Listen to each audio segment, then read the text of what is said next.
is the Man in Black. Here again to introduce Columbia's program, Suspense. Our distinguished star this evening is the stage and screen favorite, Mr. Paul Lukas, whose performances in The Lady Vanishes and in the stage production The Watch on the Rhine you will recall with pleasure. Tonight's tale of suspense is a story by John Dixon Carr, Fire, Burn, and Cauldron Bubble.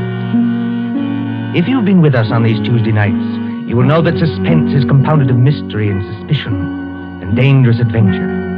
In this series are tales calculated to intrigue you, to stir your nerves, to offer you a precarious situation and then withhold the solution until the last possible moment. And so with Fire, Burn, and Cauldron Bubble and the performance of Paul Lukas and the other members of our company, we again hope to keep you in Drury Lane Theater presents the distinguished American actor Myron Willard in Shakespeare's Macbeth, with magic effects especially designed by Ludwig von Arnheim.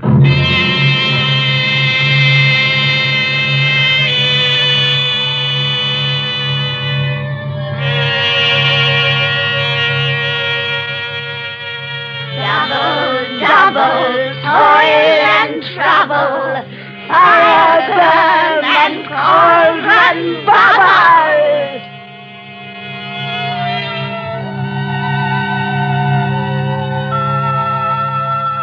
Historic Drury Lane Theatre, a relic of old London. On this site, in the cramped and crooked lanes of Aldwych, there has been a playhouse since Nell Gwynn sold oranges in the pit. The present theatre, though modernized, is heavy and darkened with time. By daylight, it is a dinginess of red plush seats, haunted by old ghosts. But at night, when the lights bloom for some new production, when the murmur of a crowd fills the carpeted aisles and the orchestra begins to tune up, it is kindled with that strange magic before the rise of the curtain. Forward this way, sir. E12 and 13. Program. Chocolate. Thank you. No, madam. This is row E. Your seats are G4. And backstage, where nerves crawl and there is a tendency to scream, the three witches of the play are huddled around the peephole in the curtain, looking out into the audience. They are hideous-looking creatures, these witches, in gray rags like cobwebs. But as they speak... Dear, I am scared. Don't let it bother you, darling. You can't even see the audience when the floats are on. There's nothing to worry about. Nothing except the size of the take at the box office. You won't even have to worry about that tonight. Look out there. You two are shaking as much as I am. Now, don't pretend. All right, all right. Everybody's jumpy on first nights. What I can't understand is why they want to use young girls as witches and then make us talk in cracked voices as though we were 80. Double, toil and trouble, fire, burn, and cauldron bubble. What's that? Daisy, darling, it's only one of the ghost effects. You've been hearing it for weeks at rehearsals.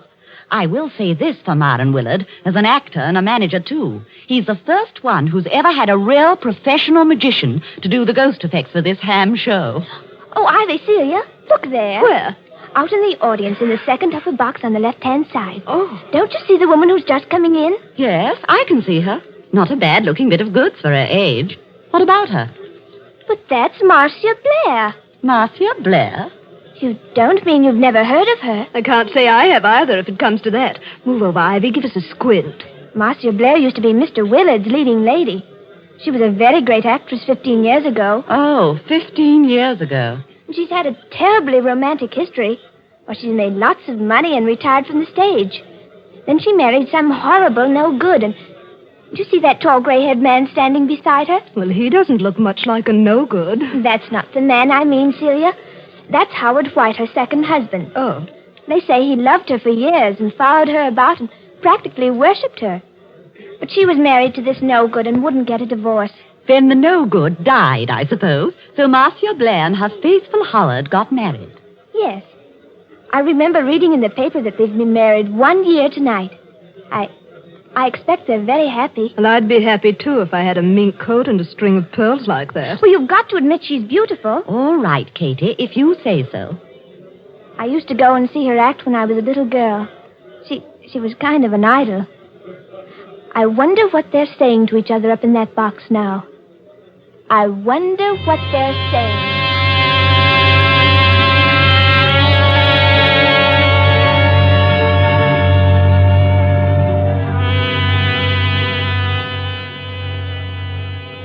Marcia, dear, I wish you wouldn't be so uneasy.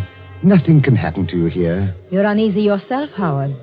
Yes, I suppose I am a little. Howard, I know I shouldn't be talking like this on our first anniversary, but that's what worries me. What if Barry isn't dead? What if he isn't dead? Oh, listen to me, darling. Your late husband, heaven condemn his soul, died in New York more than a year ago. We have proof of that. Well, then who wrote those letters to me? I don't know, dear.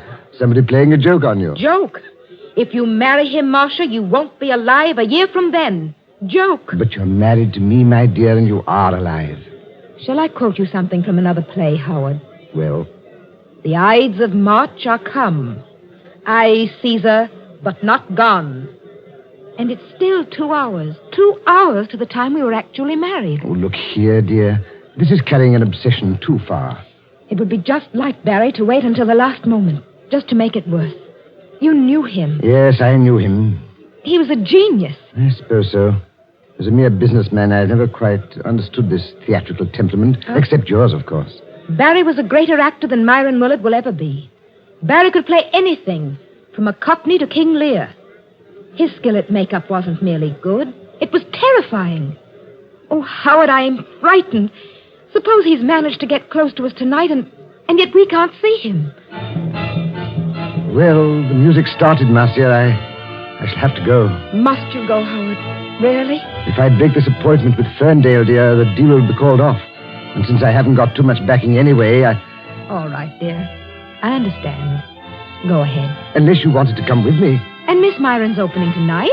Oh, I couldn't do that. I tell you, you'll be perfectly safe here, dear. Of course, Howard. I know that. You're in full view of 3,000 people. Nobody could attack you. The only door to this box is guarded. Outside that door will be Miss Fenton, who's devoted to you, and the chauffeur who's even more devoted to you. What could happen, dear? Nothing, of course. And I'd prefer to be alone anyway. Yes, I rather guessed Oh, that. please, dear. It's just that I can't endure anybody being with me when I'm watching a great play. But that doesn't include you, darling. Then, if you'll accept these, madam, in honor of our first anniversary. Oh, Howard. Well, they're lovely. Of course I'll accept them. And here's a program. Got everything else you need? Yes. Yes, I think so. I just opened the door to the passage to make sure our watchdogs are on guard. Yes, they're out there, all right. Good night, Marcia. See you in an hour or two. Good night, Howard. And good luck. Miss Fenton, Bradley. Yes, Mr. White. Yes, sir. Anything wrong? Miss Fenton, you've been my wife's companion secretary for 5 or 6 years. Yes, Mr. White, and I've loved every minute of it. And you, Bradley, you haven't been my chauffeur for quite so long, but they tell me you're an ex-wrestler. That's right, sir. Champion of the Shoreditch Athletic Club. And in my prime, though I says it as shouldn't, as good a man as ever climbed through the ropes. Now, you know your instructions, Bradley. You trust me, sir. Nobody gets into this here box tonight unless it's over my dead body. Nothing must happen, do you understand? Nothing. Please, you're as white as paper. As for you, Miss Fenton, I'm afraid it's a little awkward. I know I ought to ask you to go in and join Marcia, but... Oh, you needn't apologize, Mr. White. I know she doesn't want company. She'll be leaning forward with her elbows on the box rail, just as she always does. She isn't merely watching a play. She's acting Lady Macbeth. Every line, every gesture. And I don't mean to disturb her. You won't leave this door, either of you. You trust me, sir. If... Hello? Anything wrong, Bradley? There's a very rummy-looking cove coming along the passage, sir, wearing a big black cloak with a red lining. Oh, that man, Bradley. That's only Herr von Auenheim. He's a professional magician and escape artist. I was just wondering... excuse me. Don't worry, Mr. White. We'll look after her. Von Auenheim. I say von Auenheim. Thou canst not say I did it. Never shake the gory-locks at me. I beg your pardon? And I beg yours, my friend. I was merely quoting a line from the play. You are not leaving the theater. Surely not walking out on Macbeth. I'm afraid I have got to. Oh, that's a pity, my friend. You will miss some of my best effects, to say nothing of Shakespeare's. When Banquo's ghost appears at the table. I don't want to hear any more about ghosts thanks. Banquo's or anybody else's. I imagine you mean your wife's late husband. You've heard about it, then? Yes, your wife has told me a good deal. She seemed to think that in my profession I might have some charm over demons or spell against ghosts. You know, Van Arnheim, in a muddled kind of way, that's what I've been wondering myself. Unfortunately, no. I am all too human. But your problem interests me. And I confess it worries me. Worries you? What about me? As I understand it, her first husband was a half-mad American actor who later went completely mad and died in New York. His, what's the word I want? Obsession? That's it, obsession. His obsession was Marcia Blair's eyes. Yes, always her eyes. They seemed to hypnotize him. It is not new, you know. You'll find the same motive, the eyes of a beautiful woman, all through the works of Edgar Allan Poe. Then, as I understand it, after this man's death, she began to receive a series of letters. Foul letters. Apparently written by him, and threatening her with some rather horrible form of death if she married you. I tell you, Barry Lake is dead. He can't get up out of his coffin. Oh, getting out of coffins, my friend, is not so difficult. I have done it myself. Oh, please stop joking, Van Arnheim. You don't happen to be dead. True. There is that small difference. Is your wife here in the theater tonight? Yes. She wouldn't have come here except that it's Marion Willard's first night. We haven't seen Marion, either of us, in years. She's back there in box D. So I hear. I was hoping that you might invite me to share the box. Look here, old man. I don't want to seem inhospitable, but... She doesn't want company? Well, that's about it. Well, then walk back a little distance with me, this way, so that we can see the stage from the back of the dress circle. Now, the orchestra has stopped, and they'll ring up in a moment. There. Look at it. Look at what? The stage, man. The lights have gone out. All except the dim yellow footlights shining at the curtain. The last cough, the last murmur, the last rustle of program dies away in one vast, breathing hush. The curtain goes up. Let go of my arm, Van Arnheim. I've got to leave. Now, what are the stage directions? A desert place, thunder and lightning. Enter 3 witches and...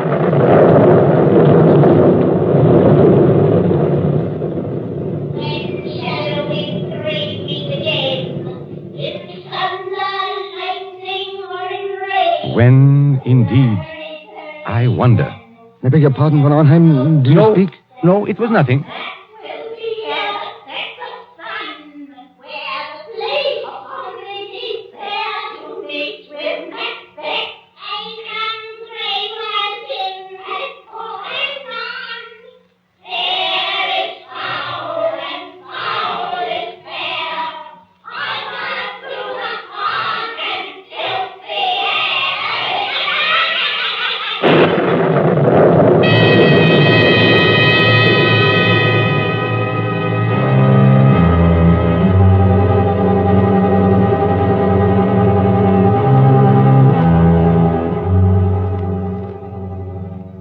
London newspapers for that year 1936, you may read how Myron Willard triumphed at Drury Lane as Macbeth.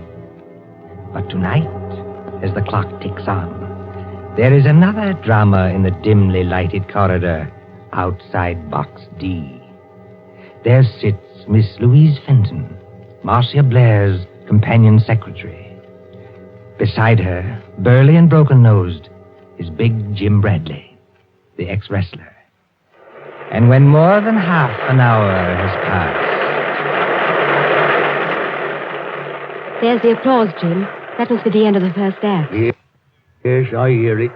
Nothing's happened. And take my word for it, nothing's going to happen. Oh, she's such a likable person, Jim. And I think one of our greatest Shakespearean actresses. Well, I don't much care for this Shakespeare business, miss.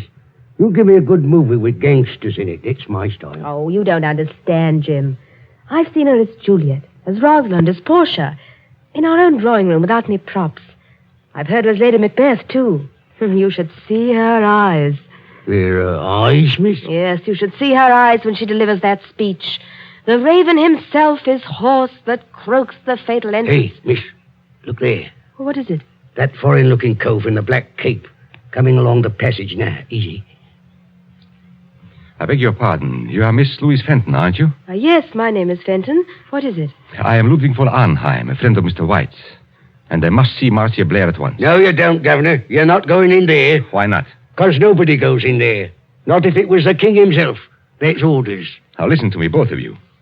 When the lights went on, I happened to be looking at box D from the other side of the theater. And I think Yes? there is something wrong. But there can't be anything wrong. Jim Bradley and I have been sitting here the whole time. Except, of course... Except when? Well, except when I went in there for a few seconds. You went in there, Miss Fenton? May I ask when that was? Well, it was after Mr. White had gone and just before the play started. I went in to ask if she wanted anything. She said she didn't, so I came out again. And Bradley's been with me all the time, except when he went to get a drink of water up the corridor. That's as true as gospel, Governor. One moment and listen to me. Marcia Blair is leaning forward across the railing of the box. Oh, but that's nothing, Herr von Arnheim. That's the way she always is. Does she always fall forward with her arms held straight out and her head down on her arms? Better be careful, miss. It's a trick. Trick? Why not open the door and see for yourselves? Would that do any harm? No, I suppose it wouldn't, but... Oh, there must be some mistake. We haven't heard a sound from in there. There couldn't be anything wrong. You open the door, Miss Fenton. I'm going to hold tight to this gentleman, just in case. Quiet, please. Quiet. What is it, miss? Walk in there with me, both of you. Please go casually, as though nothing were wrong. We don't want to attract attention. Now. Oh, Herr von Arnheim. There's blood all over her face. Yes. And don't begin screaming again, Miss Fenton, when I tell you she's dead. Bradley? Yes, sir? Pick Miss Blair's body up and carry her out into the corridor. In another minute, we'll have the whole theater wanting to know what's wrong. All right, sir. You win. But what about the people in the other boxes? Won't they see? They've gone down to the bar to get a drink. They won't see anything. Hurry. She ain't no lightweight, the poor lady ain't. Steady does it. Hold the door open. That's got it. Now, close the door. Shall I put her down on the floor, Governor? Yes, better do that. I never took those threats seriously. That's what I blame myself for. And if something did happen, well, I thought he'd attack her. I never thought he'd hide away across the theater and fire a shot. And you were quite right, Miss Fenton. Marcia Blair was not shot. She wasn't shot. No, take a look at the wound. Oh, I can't look at it. She was stabbed. Stabbed through the right eye with a narrow, sharp blade, which entered her brain and killed her instantly. Not a pretty death, but a quick one. You seem to know a lot about this, Governor. Perhaps I do, my friend, and perhaps I can guess a lot more. You mean somebody stood out there and threw a knife at her? Like a ruddy music hall turn? No, I don't mean that either. There's no knife in the wound and none in the box. The murderer took it away. Took it away? Exactly. Herr von Arnheim, please wait. You're not saying someone climbed up from outside, 20 or 30 feet from the floor, and stabbed poor Marcia in full sight of 3,000 people? That, Miss Fenton, is what the evidence seems to indicate. But it's impossible. Yet it happened. There is Marcia Blair's body. What's that? Oh, it's the warning bell for the second act. People will be coming back here any minute. What are we going to do?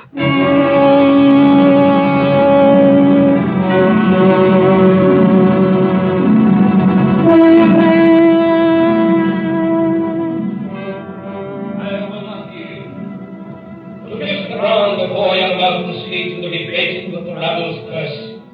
Over the more deep confidence in England now opposed. Being of no woman born, yet I will try the last. Before my body I throw my warlike shield. Lay on Macbeth, and then be him the first cry, hold, enough.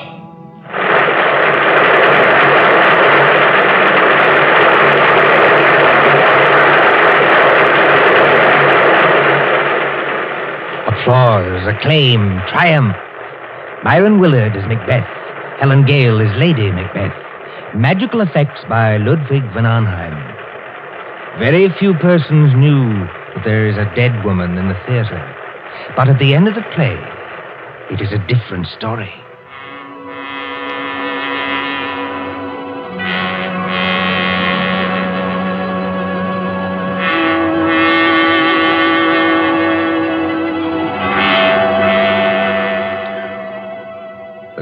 crowd files out, past a cordon of police. The lights are extinguished. The great theater is dark and mumbling with echoes. See the stage now. Only the battens or overhead lights pour down a pale blaze on two men who stand grotesquely against the background of Dunsinane Castle. One of these men is Howard White, very near collapse. The other is Myron Willard himself, still wearing his makeup, still wearing helmet and chain mail. And when Willard speaks...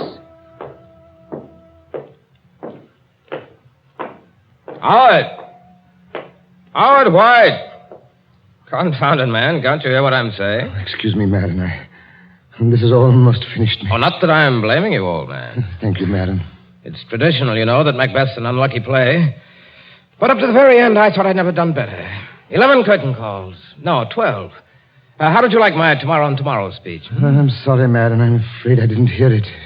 Yes, poor old Marcia. She'd have hated to die like that. Marcia was proud of her eyes. Always nearsighted as an owl, but too vain to wear glasses.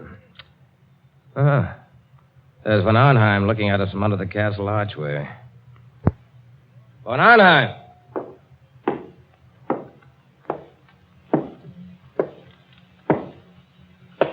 Did you call me, my friend? You're rather difficult to recognize under all that Macbeth makeup. Yes, I was just thinking the same thing. Never mind that. Where are the police now? At the moment, Mr. Willard, the police are in your dressing room. They are using it for questioning. No reception tonight, of course. No, but I thought you might be interested in 2 items of information that police have just discovered. Go on. We had a fairly full house tonight, I believe. Fairly full. Every seat was reserved. Reserved, yes, but not occupied. I don't follow you. 1 box on the ground floor, box E to be exact, was empty. Reserved and paid for, but empty.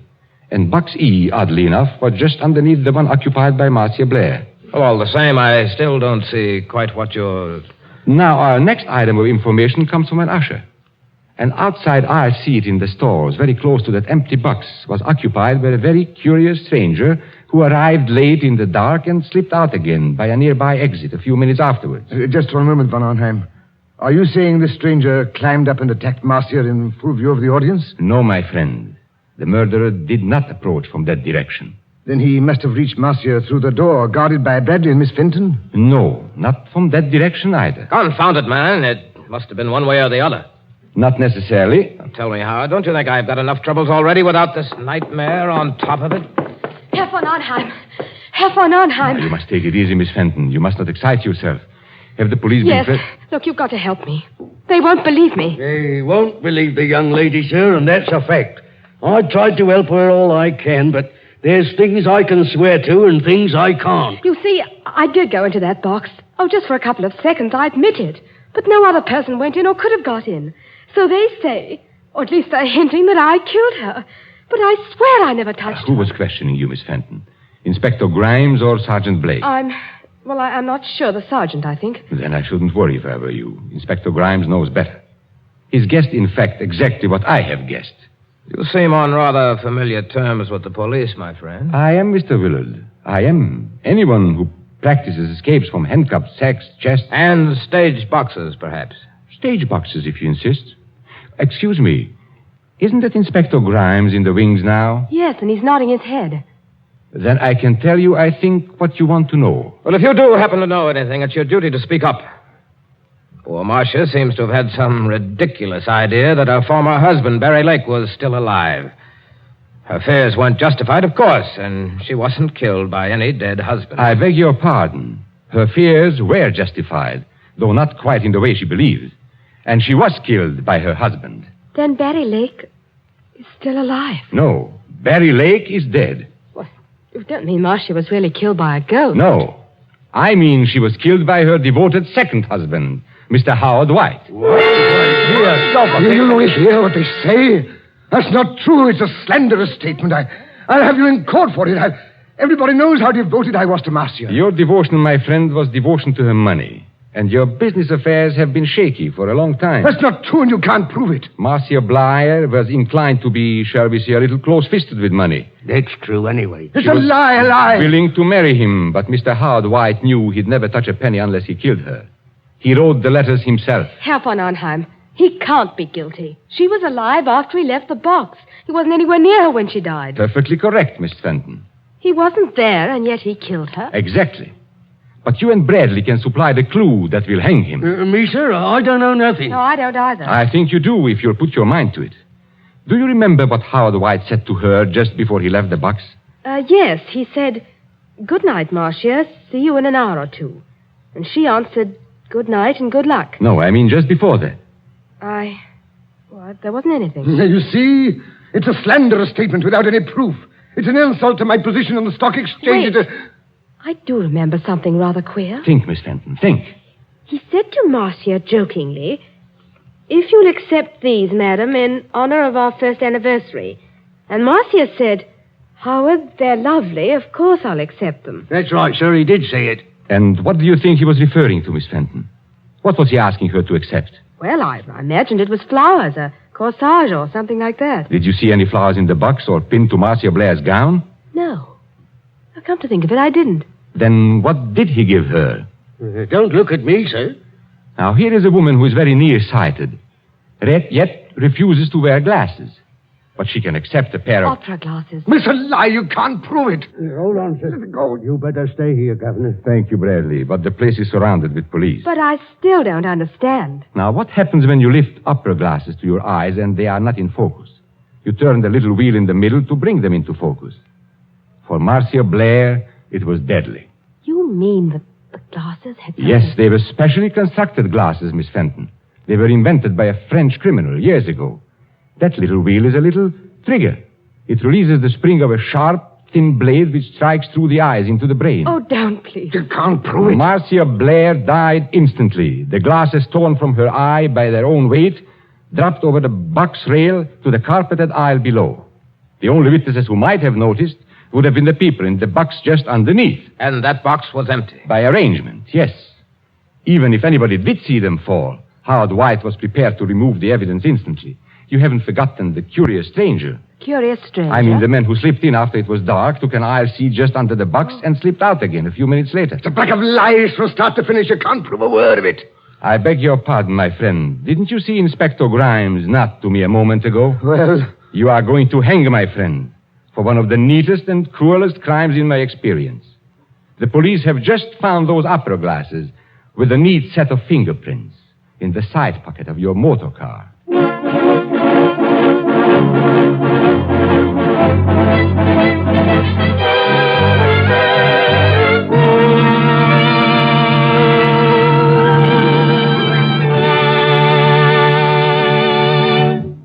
And so ends Fire Burn and Cauldron Bubble, starring the distinguished actor Paul Lukas.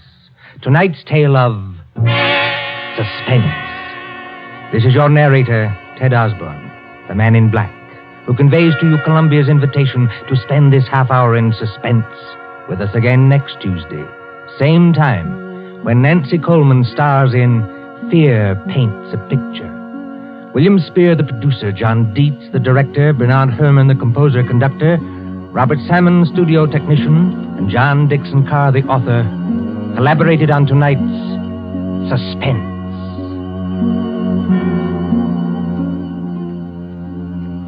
This is the Columbia Broadcasting System.